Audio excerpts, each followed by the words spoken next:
A great evening to you, everyone. A warm welcome to Business Live. Coming up in our headlines, financial consultant casts doubts the newly launched domestic debt exchange will be the panacea to debt sustainability. We will still not go anywhere. There are lessons we need to learn. Do the inefficient things and expect that a miracle will happen. Look, truth be told, there will be no miracle. We better wake up and smell the coffee. It's a very difficult time. Governor of the Bank of Ghana, Dr. Ernest Addison, hopeful that the proposed debt exchange program will bring some confidence into the economy. Debt exchange operation is proposed to be undertaken to support the consolidation agenda. But I think that the information provided should give us a broad level of confidence. Also in this bulletin, insurance brokers gravely affected by rising inflation and CD depreciation. We'll hear from the president of IBAG, who laments members recorded no new businesses. Insurance thrives when the economy is doing well, when people are investing, people are starting businesses. That is when insurance thrives.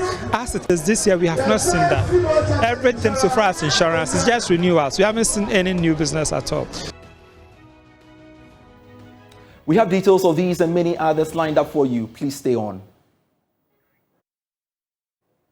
Grateful you could stay on. I am Pius Kojobaka. Let's now look at our stories. Minister of Finance Ken Ofori-Atta says the debt exchange program launched today is part of key requirements for government to get an economic deal from the International Monetary Fund. According to him, no individual bondholder will lose their funds in the proposed program. Addressing journalists, Mr. Ofori-Atta assured the financial sector of government support to minimize the impact of the program on their operations. Today, we are here to officially launch Ghana's domestic debt exchange program. The objective of this program is to alleviate the debt burden in a most transparent, efficient, and expedited manner. In this context, by means of an exchange offer. The government of Ghana has been working hard to minimize the impact of the domestic debt exchange on investors holding government bonds. In particular, it does not embed any principal haircut on eligible bonds as we promised. Let me repeat this fact as plainly as I can. In this debt exchange, individuals holding domestic bonds will not lose, are not affected by the value of their investment will be retained. So let us remove any doubt and discard any speculation that the government is about to cut your retirement savings or the notional value of your investment. This is not the case. As already announced, Treasury bills are completely exempted and all holders will be paid the full value of their investment on maturity. There will be no haircut on the principal of bonds.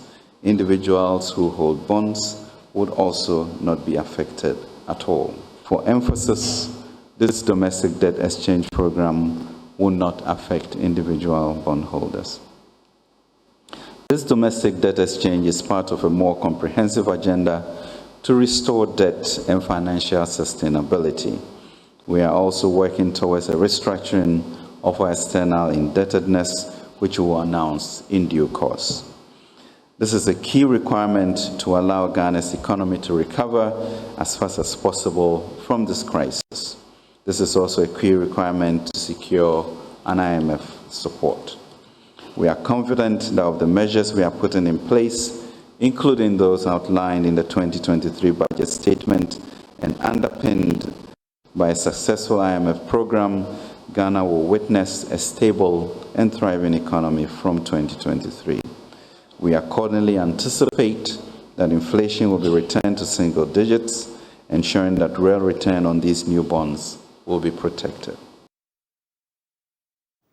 Well, financial consultant Dr. Daniel Sedo has cast doubts the newly launched domestic debt exchange program will be the panacea to debt sustainability.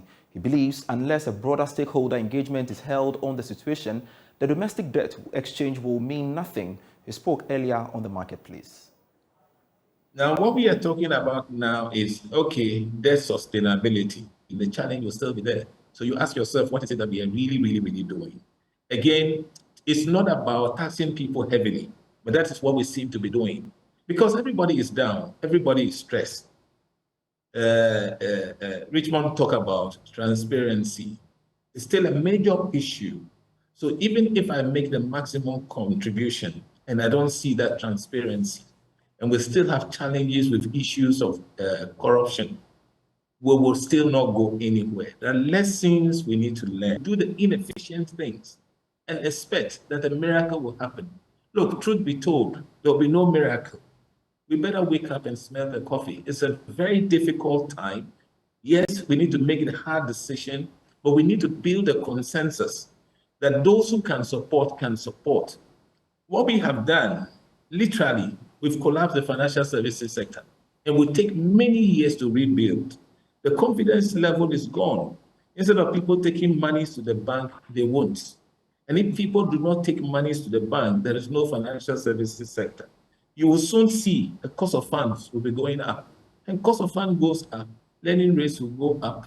And we're going round in circles. I think we need to come together. I would love to see the elders of this country rising up and pulling everybody together. We are very divided. Workers are also demanding higher wages because taxes have gone up. Government doesn't have the revenue. We are being asked to do, look, let's still call it haircut anyway. It is. We are still being asked to take haircut. We are not solving the problem. Pull us to the middle, get us to work hard and get the desired returns, generating profit. And yet we go about saying that tax to GDP is the lowest in the sub-region. It is the lowest because we are highly inefficient. That's the truth of the matter.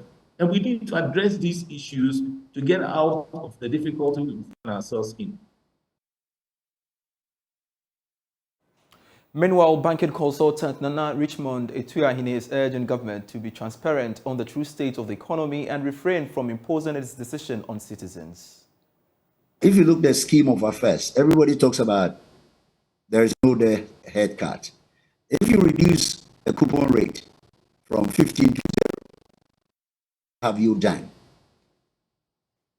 If you postpone somebody maturity from 2023 to 2027, what have you done? And let us all understand that impliedly or whether you like it or not. And don't forget, the literature also says that inflation alone has haircut the investment in this country. So let us all be very transparent, like Doctor said, and be very honest with ourselves and see way forward. Rather than trying to be a bit, I don't know, whether using semantics or a language, let us accept where we have come from and what has happened to us. And the enormity of the problem is not just individuals. Individuals hold how much percentage? Firms and institutions hold over 25 billion. Bank of Ghana hold it. Rural Bank, pension. If you take the individual, the retail and individual, and you keep collective investment, the mutual fund, in the same box, what have we done? People will suffer. Let us be honest with ourselves. We cannot have our cake, eat it, and have it. We have created a problem. Let us sit transparently and be very objective and discuss it.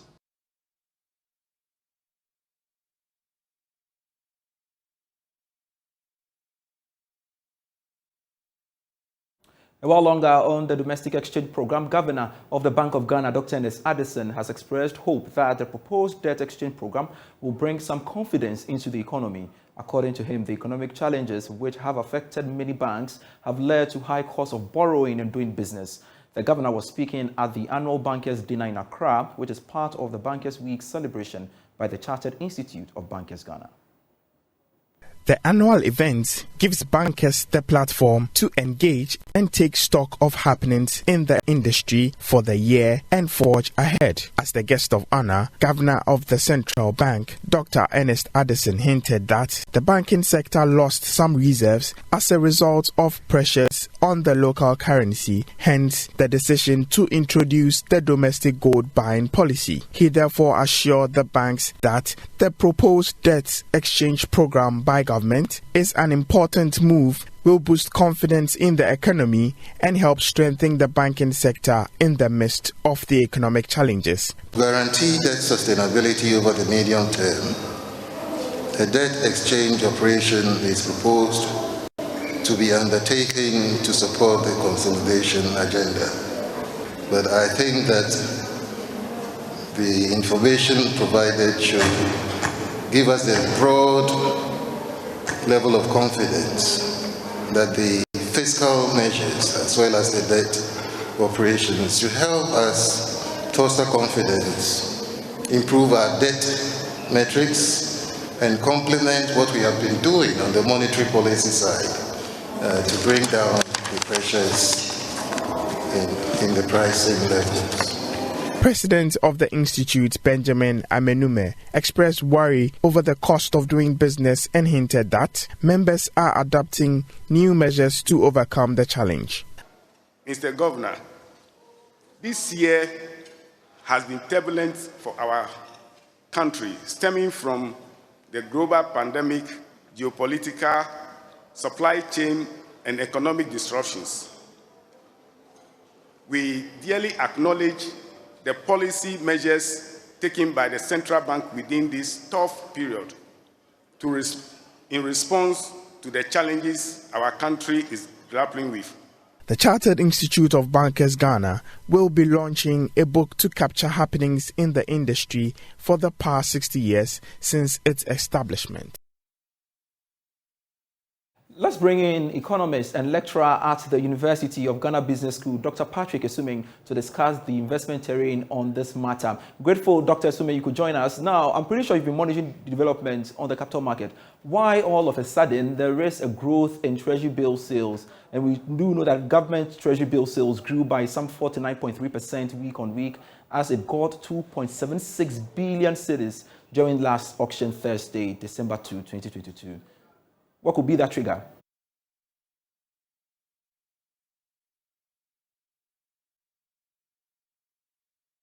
Doc, can you please unmute for me?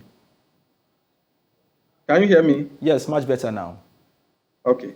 So it had been in the news since the budget was read that when the exchange program comes, treasury bills were not going to be affected. So it appears that people have taken cue. And don't forget that other people too have been moving their funds from some investment funds, mutual funds, and so on and so forth. So it appears that the treasury bills at the moment appears to be the safest bet. I guess that's why many people are moving there. So what can we do to restore investor confidence in the short term to trigger an upgrade by the ratings agency? I don't think you should expect an upgrade anytime soon. I think you know, we are taking a bitter pill now. It's a very difficult time. I think we should take the pill, and while taking the pill, make sure that we change the structure of our economy, and we take the opportunity to build a robust economy, so that it becomes more robust to the challenges that we've seen. So let's focus on that, and let's not allow we are obviously going to swallow bitter pills because of the haircuts and other things that are going on, but we shouldn't lose sight of the fact that we still have economies to build and we still have jobs to create. So we should demand of our government that if they are asking us to forgo our investments that we've made, they are actually using that to build the economy in such a way that we are not going to experience this. When we do that, and not necessarily try to chase an upgrade, the upgrade itself will come. I think at the moment, returning to the financial market shouldn't be our priority. Our priority should be to rebuild the economy so that when the economy is strong and growing and the public finances improve, the upgrades will definitely come. I am worried and looking at the sustainability of this growth we are seeing in relation to government T-bills. How can we sustain that?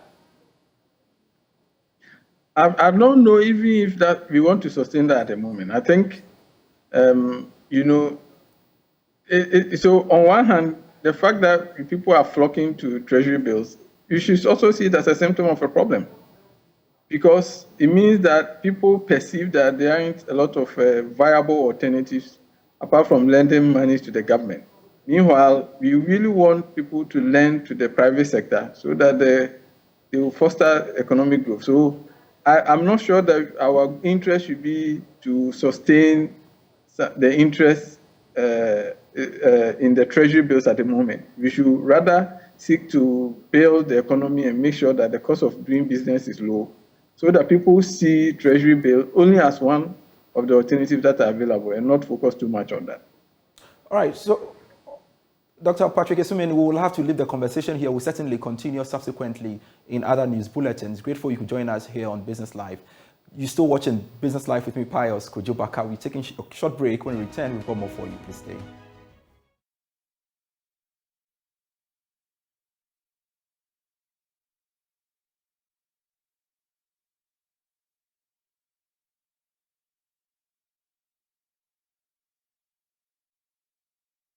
Hello, welcome back. This is still Business Live with me, Pius Kojo Baka.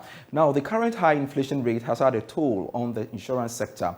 According to the president of the Insurance Brokers Association, Shaibu Ali, most of their firms faced challenges due to the depreciation of the local currency and recorded no businesses this year. Now, the following report has more. The insurance brokers met to reflect on their 2022 performance and decide on how the future engagements will be. The end-of-year gathering was used to motivate workers towards bringing sanity within the industry. The recent increment in motor insurance premium, according to them, is long overdue. Shaibu Ali is president of IBAG. Insurance thrives when the economy is doing well, when people are investing, people are starting businesses. That is when insurance thrives. As it is this year, we have not seen that. Everything so far as insurance is just renewals. We haven't seen any new business at all. So we are hopeful that next year will be a better period for us. If you look at the NIC reports, looks like brokers control just about 50% of the industry business. Now we are doing about 42.7% of general business and then 7.9% of light business. It's not good enough. So at the beginning of the year, we are going to embark on a strategy session, develop a 5-year plan on how we can move all brokers so that the presence of brokers in insurance business in Ghana would increase significantly. The event featured the launch of a credit union to cushion members in the face of the recent price hikes. A total of about 500,000 cedis has so far been transferred as seed capital to commence the cooperative union. According to Vice President of IBAG, Stephen Kwatin Yeboah, the credit union is currently operating with a provisional license. In order to not to limit membership of this credit union to brokers alone, we strategically chose the name Ghana Insurance Industry Cooperative Credit Union. And we have obtained a provisional license as a credit union. We are starting as a study group with the Ghana Cooperative Credit Union Association, COA. For his part, Greater Accra Regional Manager of the Ghana Cooperative Credit Unions Association, Daniel Kofi, admonished corporate entities to promote credit unions at the workplace. The growth of cooperative credit unions in Ghana is well experienced in the workplace-based environment. And so all of us here who are workers in one way or the other are invited to join. The growth as much is for those who are workers. We have seen many of the workplaces in Ghana, particularly the public universities, some of the private universities, and other institutions in the country who have promoted credit unions. The IBAG end-of-year cocktail reception was themed Building a Solid and Vibrant Insurance Broking Fraternity Together. And that's it for Business Live for tonight. Grateful serving you. I am Pius Kojo Baka. For more news, log on to myjoyonline.com/business to enjoy the rest of our programs. Bye-bye.